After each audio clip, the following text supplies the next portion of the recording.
AP రాజకీయాల్లో active అయ్యారు మాజీ మంత్రి కొడాలి నాని. గత కొద్ది రోజులుగా అనారోగ్యంతో బాధపడుతున్న ఆయన క్రియాశీలకమయ్యారు. గుడివాడ నియోజకవర్గంలో జరిగిన కోటి సంతకాల సేకరణలో పాల్గొన్నారు. వైసీపీ హయాంలో మంజూరైన ప్రభుత్వ మెడికల్ కాలేజీలను టీడీపీ ప్రభుత్వం ప్రైవేట్ పరం చేసేందుకు ఏర్పాట్లు చేసిన సంగతి తెలిసిందే. ఈ నేపథ్యంలో రాష్ట్ర స్థాయిలో ఉద్యమానికి జగన్ పిలుపునిచ్చారు. 175 అసెంబ్లీ నియోజకవర్గాల్లో ప్రజల నుంచి సంతకాల సేకరణ చేయాలని ఆదేశాలిచ్చారు. రాష్ట్ర వ్యాప్తంగా అన్ని నియోజకవర్గాల్లో ఈ సంతకాల సేకరణ కార్యక్రమం సక్సెస్ఫుల్ గా పూర్తయింది. అయితే గుడివాడ నియోజకవర్గంలో అనూహ్యంగా మెరిశారు మాజీ మంత్రి కొడాలి నాని. తద్వారా కూటమి ప్రభుత్వానికి సవాల్ చేసినంత పని చేశారు. అరెస్ట్ చేస్తే చేసుకోండి అని సంకేతాలు పంపించారు. గుడివాడ నియోజకవర్గంలో తనకంటూ ఒక మార్కు చూపించుకున్నారు నాని. 2004లో జూనియర్ ఎన్టీఆర్ తో పాటు నందమూరి హరికృష్ణ సహకారంతో టికెట్ దక్కించుకున్న ఆయన ఆ ఎన్నికల్లో గెలిచిన టీడీపీ అధికారంలోకి రాలేదు. 2009లో సైతం దివంగత హరికృష్ణ సహకారంతో రెండోసారి టికెట్ పొందారు. కానీ ఆ ఎన్నికల్లో జూనియర్ ఎన్టీఆర్ సేవలను వినియోగించుకుని చంద్రబాబు చేసిన మోసాన్ని గుర్తుంచుకుని సహించుకోలేకపోయారు.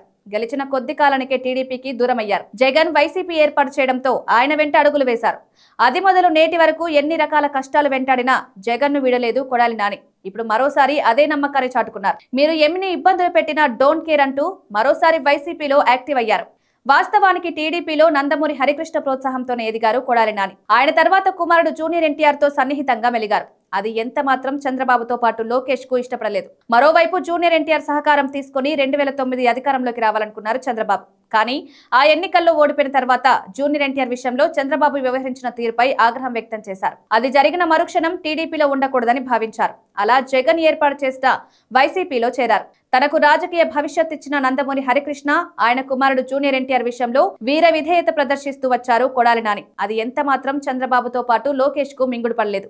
అయితే కొడాలి నాని సహజ శైలి దూకుడుతనంతో పొలిటికల్ గేమ్ ఆడారు చంద్రబాబు. కొడాలి నాని దూకుడుతనాన్ని వ్యతిరేకంగా ప్రొజెక్ట్ చేశారు. ప్రజల్లో నానిని విలన్ గా చూపే ప్రయత్నం చేశారు. అయితే నాని నందమూరి హరికృష్ణతో పాటు జూనియర్ ఎన్టీఆర్ విషయంలో విధేయత చూపడం తప్పుగా చెప్పారు. అందుకే ప్రజల్లో ఒక రకమైన భావనను వ్యక్తం చేసే ప్రయత్నం చేశారు.